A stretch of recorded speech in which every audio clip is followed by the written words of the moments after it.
Good morning all of you my dear student. आज पुनः class BSc second year का new topic है basicity of amine. Basicity of amine, ठीक। Basicity of amines होता क्या है? बेसिसिटी, बेस मीन्स होता है क्षार, और क्षार किसका बताना है? एमीन्स का, ठीक। तो एमीन्स जैसे आपने पढ़ा था primary amine, secondary amine, tertiary amine. तो एमीन का फॉर्मेशन हमने पिछले क्लासेस में बताया था। तो एमीन्स की क्षारकता आप देखेंगे, बेसिसिटी ऑफ एमीन, ठीक। तो एमीन की क्षारकता क्या होती है जो हम बता रहे हैं आपको कि बेसिसिटी ऑफ एमीन्स होता क्या है, ठीक। स्टूडेंट आप देखेंगे तो एमीन्स आप पढ़ चुके हैं, amines are basic in nature. Amines are basic in nature. The basicity is due to presence of lone pair.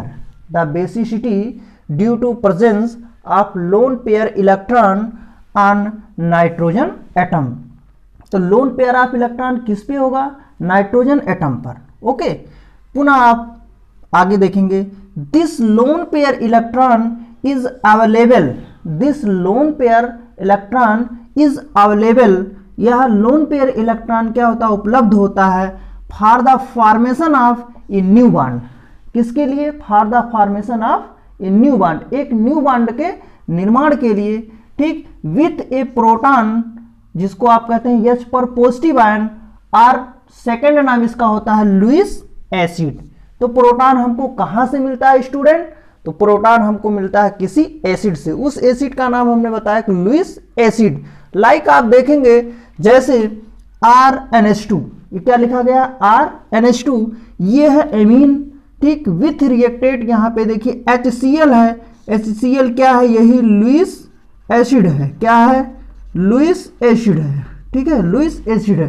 तो लुईस एसिड में से प्रोटॉन को, अर्थात HCl लिखा गया है, तो इस प्रोटॉन को क्या कर रहा है? नाइट्रोजन एक्सेप्ट कर ले रहा है, क्योंकि नाइट्रोजन पे आप देख रहे हैं लोन पेयर है। क्या है? लोन पेयर है। तो ये हाइड्रोजन यहां से एक्सेप्ट कर लेगा नाइट्रोजन, तो हाइड्रोजन इस नाइट्रोजन से अटैच्ड हो जाएगा, जुड़ जाएगा, बचेगा Cl। क्योंकि यहां से ब्रेकिंग हो रहा है, तो ये ब्रेकिंग होगा तो H पर पॉजिटिव आयन प्रोटॉन के रूप में मिलेगा, और क्लोरीन जो बचेगा वो Cl पर माइनस आयन हो जाएगा। तो मेकिंग बनेगा कंपाउंड क्या? स्ट्रेट एरो देखिए लगाया गया, लिखा गया R सिंगल बॉन्ड N से जुड़ गया पुनः प्रोटॉन, हाइड्रोजन, फिर पहले से एक हाइड्रोजन था, ठीक, और एक हाइड्रोजन इधर भी देखिए जुड़ा, ये हो गया RNS3। क्या बना? अमोनिया बन गया, ठीक। फिर देखिए इनटू Cl पर माइनस है, तो इस कंपाउंड का नाम हो गया एल्किल अमोनियम क्लोराइड साल्ट। इस कंपाउंड का नाम क्या हुआ student? Alkyl ammonium salt, okay. Like इसी तरीके से हम आपको और बता रहे हैं, इस R के स्थान पे, इस एल्किल के स्थान पे आप लिखेंगे CH3। क्या लिखेंगे? CH3। In single bond N पर लोन पेयर हो गया, पुनः हाइड्रोजन आप जोड़ दीजिए, हाइड्रोजन हो गया, ओके। प्लस रिएक्टेट आप कराएंगे H सिंगल बॉन्ड Cl से, तो ये क्या करेगा? जो नाइट्रोजन होता है पुनः हाइड्रोजन को एक्सेप्ट कर लेगा, क्योंकि ये प्रोटॉन के रूप में टूटेगा लुईस एसिड से, तो ये हाइड्रोजन यहाँ पे अटैच्ड हो जाएगा। तो मेकिंग बनेगा कंपाउंड क्या?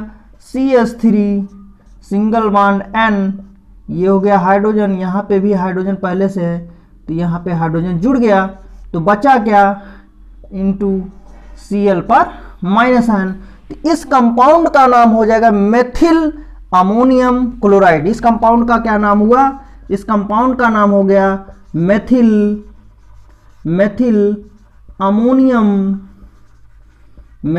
Ammonium chloride, okay student, methyl ammonium chloride, ठीक है।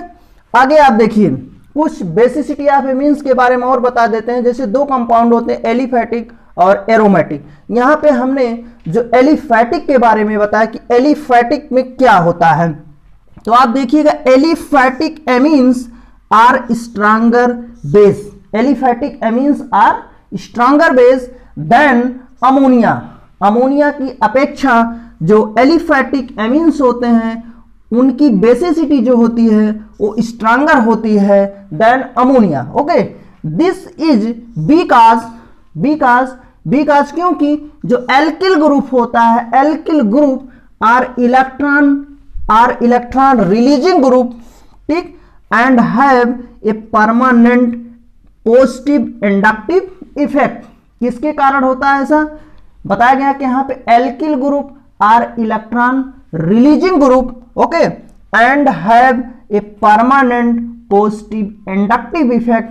दे increase the electron density around the nitrogen. They electron density around the nitrogen, nitrogen के चारों तरफ, due to which have availability of lone pair electron on nitrogen increases। तो क्या होता है? वो increased होता है। तो the larger the number of electron releasing alkyl group, the larger number of electron releasing alkyl group attached to the nitrogen। किससे जुड़ा है? देखिए यहाँ पे alkyl group किससे जुड़ा है? नाइट्रोजन से। R के स्थान पे हमने CH3 लिखा, वो भी किससे जुड़ा है? नाइट्रोजन से जुड़ा, ओके। तो greater will be basic character, तो उसकी जो बेसिसिटी होगा क्या होगा? वो भी ग्रेटर होगा। लाइक जैसे हमने बताया कि बेसिसिटी इन डिक्रीजिंग ऑर्डर कुछ हम लिखे हुए हैं, जैसे अमोनिया से हमने कंपैरिजन कराया है। अमोनिया का सबसे लेस बेसिसिटी है than primary amine, secondary amine, tertiary amine. तो यहाँ पे टर्सरी एमीन की जो बेसिसिटी है वो मैक्सिमम है देन सेकेंडरी एमीन से एंड प्राइमरी एमीन से एंड अमोनिया से। तो मैक्सिमम यहाँ पे आप देख रहे हैं किसका है? टर्सरी एमीन का, इसके बाद सेकेंडरी एमीन का उससे कम, फिर प्राइमरी एमीन का उससे कम, ठीक। तो टर्सरी इज मोर, ठीक, basicity than secondary, primary and ammonia NH3, okay.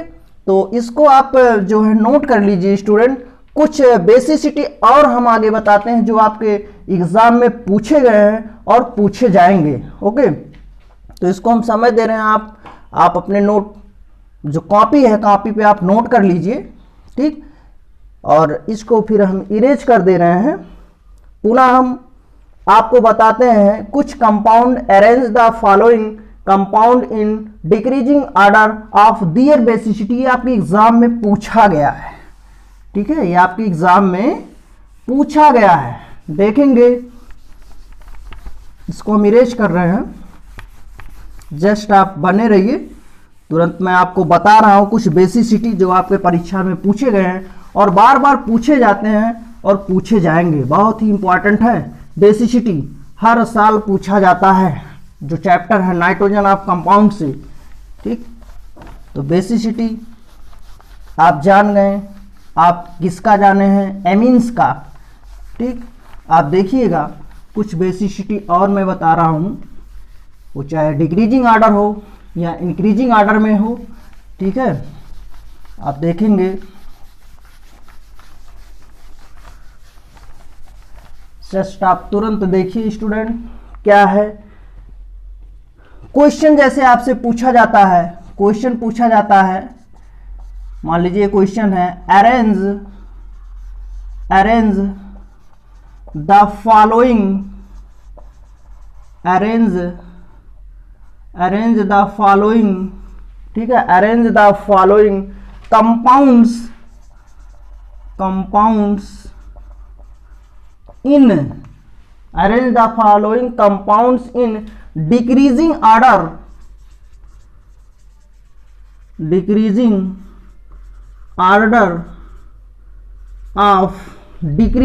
order of their basicity, जो मैं आपको बता रहा हूं ये क्वेश्चन पूछा गया और इसी टाइप के क्वेश्चन पूछे जाते हैं। जैसे कंपाउंड दिए गए हैं, लाइक जैसे कंपाउंड दिए गए आपके क्वेश्चन में ही है, ये कंपाउंड है, जैसे यहाँ पे लिखा है OCH3, यहाँ पे NH2 है, पहला कंपाउंड दे दिया। दूसरा दिया है यहाँ पे आप देखिए NH2 हुआ, आर्थो पोजीशन पे हो गया OCH3, ओके। अगला कंपाउंड दिया है, जैसे इसको मेटा पोजीशन पे लाया हुआ है OCH3 को, और ये NH2 हुआ, ठीक। तो इसमें पूछा है, क्वेश्चन देखिए दिया गया, arrange the following compounds in, पूछ रहा है डिक्रीजिंग ऑर्डर, ठीक, ऑफ दियर बेसिसिटी आपको बताना बहुत इंपॉर्टेंट है। आप ये क्वेश्चन पूछा गया है और पूछा जाएगा, ठीक। तो आपको ये यहाँ पे जो OCH3 आप देख रहे हैं ये कौन सा ग्रुप है, ये मिथाक्सी ग्रुप है। देखिए ये सब मिथाक्सी ग्रुप, यहाँ पे मेटा पोजीशन पे लगा, यहाँ पे आर्थो पोजीशन पे लगा, यहाँ पे पैरा पोजीशन पे लगा। तो आपको दर्शाना क्या है, बताना क्या है, डिक्रीजिंग ऑर्डर में क्या बताना है, किसका बेसिसिटी बताना है, किसका मिथाक्सी ग्रुप लगे हुए हैं और NH2 तो है ही एमीन।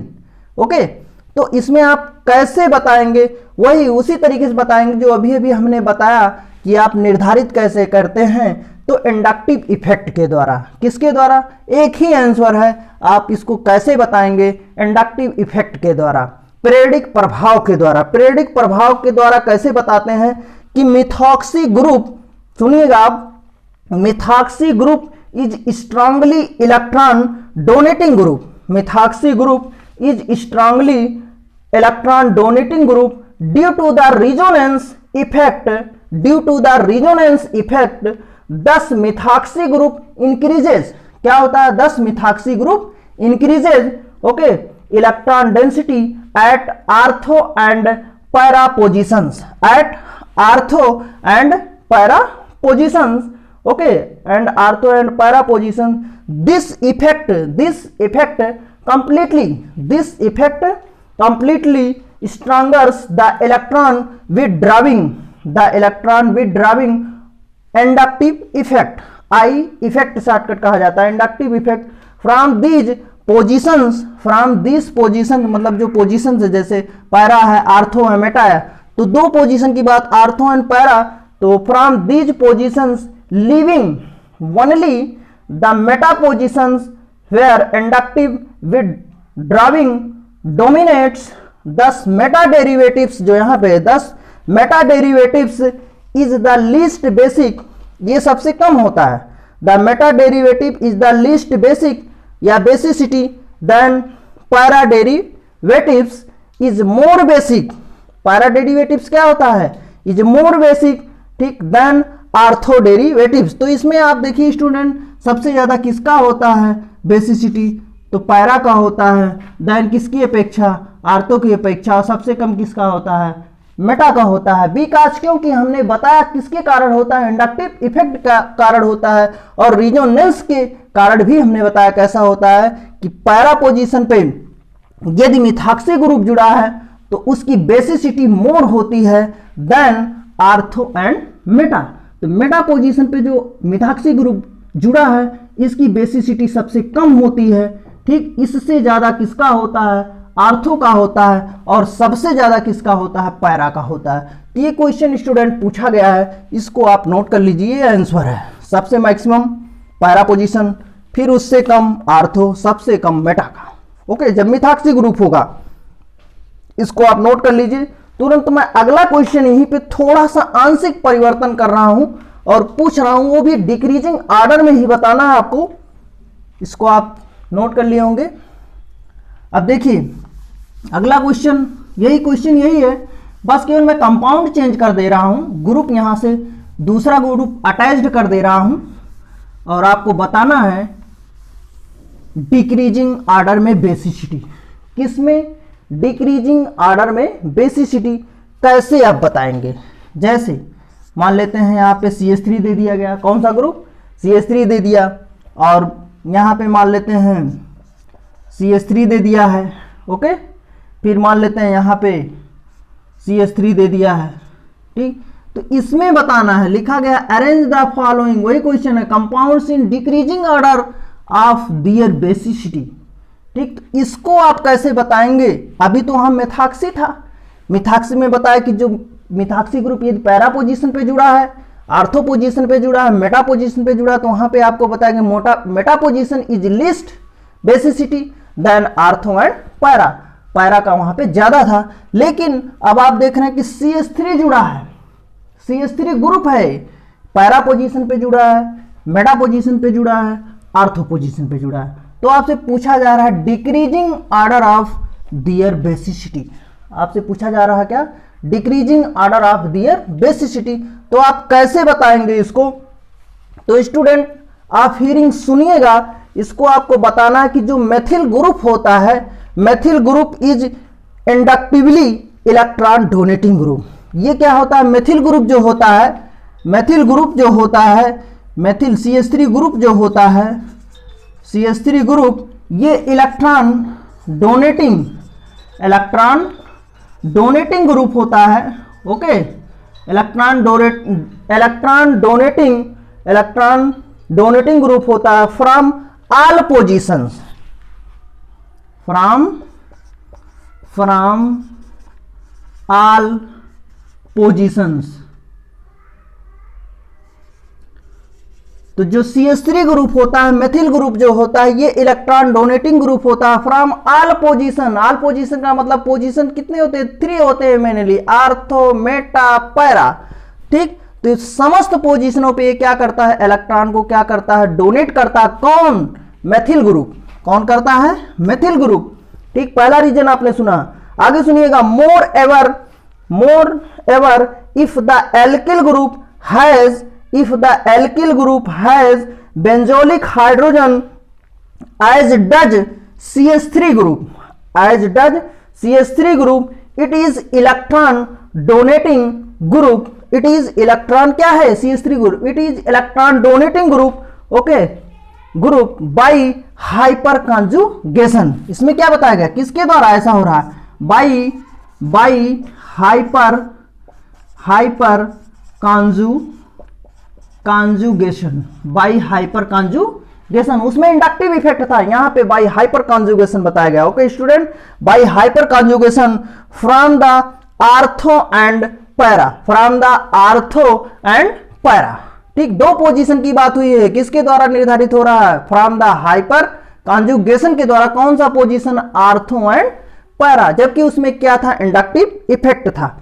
ओके, अब देखिए 10 basicity of para derivatives, 10 basicity of para derivatives is increased.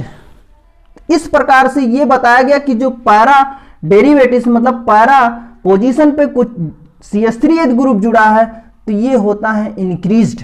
क्या होता है, ज्यादा होता है, इंक्रीज्ड होता है ड्यू टू हाइपर कॉन्जुगेशन। किसके कारण ऐसा हो रहा है, ड्यू टू हाइपर कॉन्जुगेशन।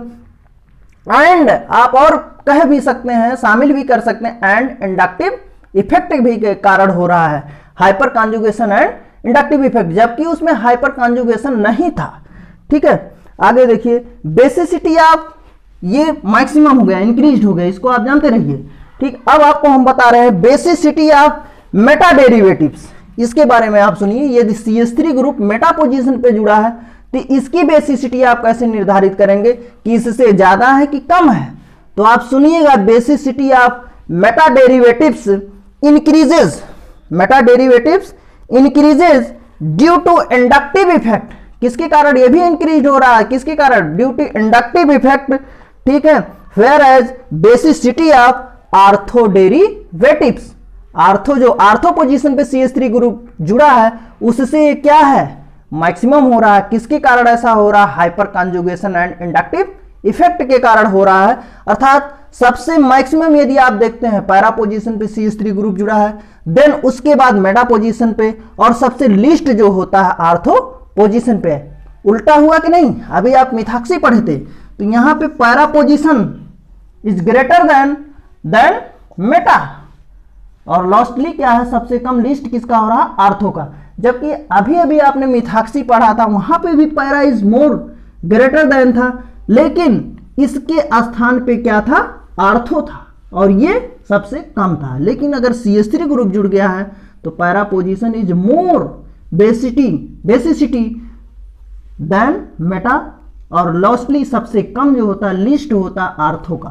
ठीक, ये मेथिल ग्रुप है। ये भी क्वेश्चन बहुत इंपॉर्टेंट है, पूछा गया है और पूछा जाएगा स्टूडेंट। तो ये the order of basicity is as follows, इसको आप नोट कर लीजिए। और ये आप जानते रहे कि जो CH3 ग्रुप होता है ये इलेक्ट्रॉन डोनेटिंग ग्रुप होता है फ्रॉम ऑल पोजीशन, जितने भी पोजीशन देखिए आप, पैरा, आर्थो, मेटा। ठीक, यदि मेथिल ग्रुप जुड़ा है तो para is more than Meta and ortho का सबसे कम होता है। लेकिन अगर मिथॉक्सी ग्रुप जुड़ गया है तो मिथॉक्सी ग्रुप में भी पैरा कम ज्यादा होता है, और इसके बाद देन आर्थो होता है, और लास्टली क्या होता है, मेटा का होता है। ओके, लेकिन अगर मेथिल ग्रुप है पैरा इज मोर, फिर मेटा का नंबर आता है, फिर सबसे कम किसका होता है, आर्थो का, जो आपके सामने, इसको आप नोट कर लीजिए, बहुत ही इंपॉर्टेंट है स्टूडेंट। ठीक, आगे कुछ चीजें हम आपको और बताएंगे बेसिसिटी के बारे में। बेसिसिटी जो होता है, जैसे स्टीयरिक एंड सॉल्वेशन क्या है, स्टीयरिक एंड सॉल्वेशन, इसको आप नोट कर लीजिए। मैं जस्ट आपको बता रहा हूँ, इसको इरोज कर रहा हूँ, बहुत इंपॉर्टेंट है, आपके टॉपिक से संबंधित है। आगे देखिएगा, ये पुनः आएंगे आपके एग्जाम में। अब हम इसी जो एमीन्स आप पढ़े हुए हैं बेसिसिटी, इसमें कुछ बातें इंपॉर्टेंट है, उस पर भी हम डिस्कस कर रहे हैं। जस्ट आफ्टर कुछ समय के बाद इस इरेज हो जाए, इसके बाद जो है हम आपको बता रहे हैं।